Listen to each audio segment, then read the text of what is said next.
Registra aí, registra aí, registra aí, registra aí, registra aí, registra aí.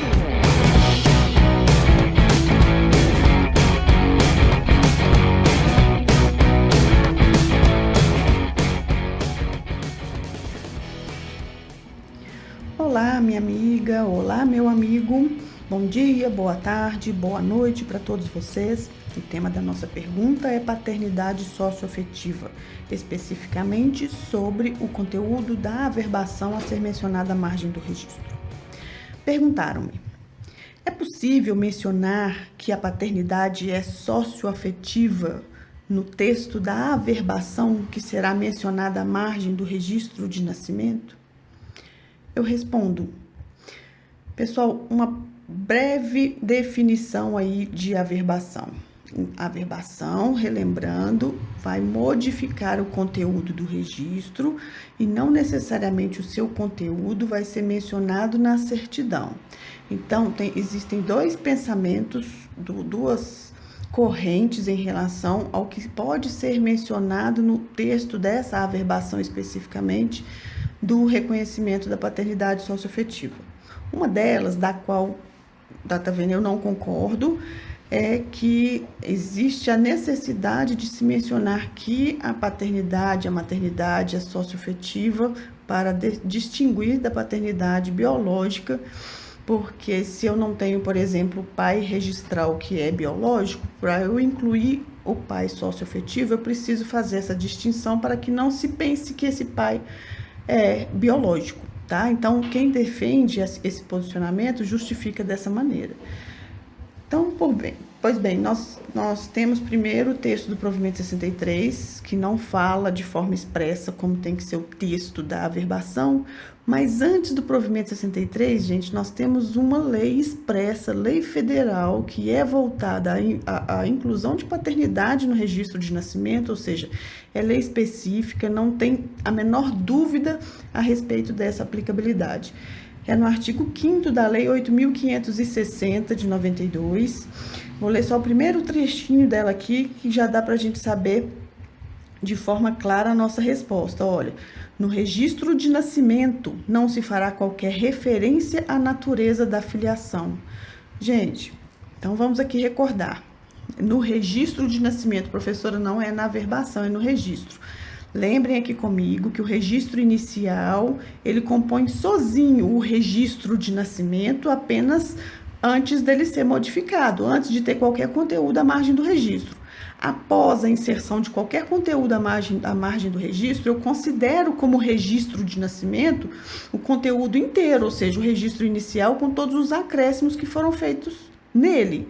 Tá? Então, aí nesse caso, eu não estou falando só daquele registro inicial que está ali na coluna central da folha do livro, não. Eu estou falando do registro lato sensu, do registro como um todo, com todas as modificações que existem nele. Tanto que, para eu emitir inteiro o teor, eu tenho que fazer a análise do conteúdo todo do registro, e não só do registro inicial, não é?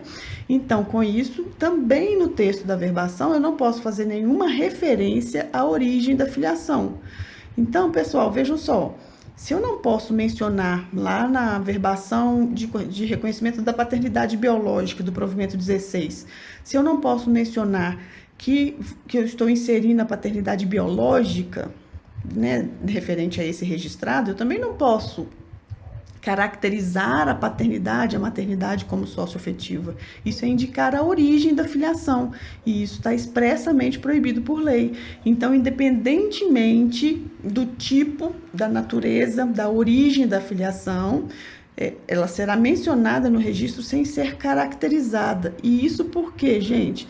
Porque, na verdade, a forma como será a origem dessa filiação, ela não importa. Uma vez que chegou ali no momento do registro para formalizar essa paternidade, essa maternidade, dali para frente, ou seja, inseriu no registro, a paternidade e a maternidade, não importa se ela é biológica, se ela é socioafetiva, não.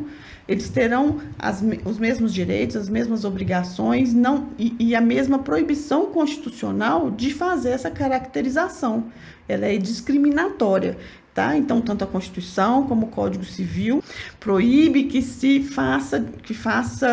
discrimine filho pela origem da filiação. tá? E aí vem a Lei 8.560 e fala expressamente que no registro de nascimento não se fará menção à natureza da filiação. Então, de forma inequívoca, eu tenho que incluir a averbação à margem do registro, constando a paternidade ou a maternidade, sem descrever que se trata de uma origem socioafetiva e não biológica ou adotiva, que quer que seja, tá? E aí, na certidão, eu vou fazer exatamente a mesma coisa que eu faço quando eu faço uma inclusão de paternidade, de maternidade biológica, pelo provimento 16. Vou fazer a alteração no corpo da certidão, constando o nome completo do registrado com a alteração, com a inclusão do sobrenome, se for à vontade dos interessados, com a inclusão do nome do pai ou da mãe socioafetivos no campo de filiação. E aí nós temos, independente se vai ter multiparentalidade ou não, eu vou incluir os nomes de todas as pessoas que compõem a filiação, todos os avós, mas no campo de observações eu vou mencionar que existe elemento de averbação à margem do registro. Por isso, interpretando essa frase, esse registro já foi alterado, ele não está da forma como ele foi lavrado lá na sua origem, mas o conteúdo dessa averbação, ele não pode ser mencionado na certidão. Por quê? Porque aí fere a Lei 8.560 no seu finalzinho, que fala que eu não posso, olha só, não posso fazer referência ao lugar e cartório do casamento dos pais e ao estado civil destes. Eu não posso trazer no registro nenhuma informação que leve ao estado civil dos pais. Eu tenho que incluir essa paternidade? Sim, se houve essa inclusão de paternidade após a lavratura do registro, isso significa que essa inclusão foi posterior, ou seja, o estado civil dos pais não é o de casados. Não é? Então, aí, esse elemento que está à margem do termo, ele não pode ser mencionado na certidão. E aí a gente vê isso nos artigos 5º e 6º da Lei 8.560, o 5º falando em relação ao que é proibido para ser mencionado no registro e o 6º falando que é proibido de ser mencionado na certidão, tá bom? Então, lembrando, o que é proibido de ser mencionado na certidão é o conteúdo da averbação e não o fato do registro ter sido alterado, tá? Então, respondendo de forma mais direta, quem me perguntou a respeito da possibilidade de mencionar que a paternidade é socioafetiva no texto, né, da averbação, eu respondo que não, essa possibilidade não existe, tendo em vista a Lei 8.560 que proíbe expressamente. E aí, qual que é o texto, então, dessa averbação? Gente, vocês vão pegar exatamente o texto que vocês mencionam, que vocês utilizam para fazer a averbação, a inclusão da paternidade, da maternidade biológicos, né, em relação ao provimento 16, vão fazer exatamente aquilo, só que ao invés de fundamentar com o provimento 16, vocês fundamentam com o provimento 63, que é o da inclusão da paternidade socioafetiva, e não vão citar mais nenhuma classificação em relação a essa paternidade e essa maternidade. Respondido? Então tá, pessoal, nós nos encontramos em breve. Beijo carinhoso para todos vocês e até o próximo áudio.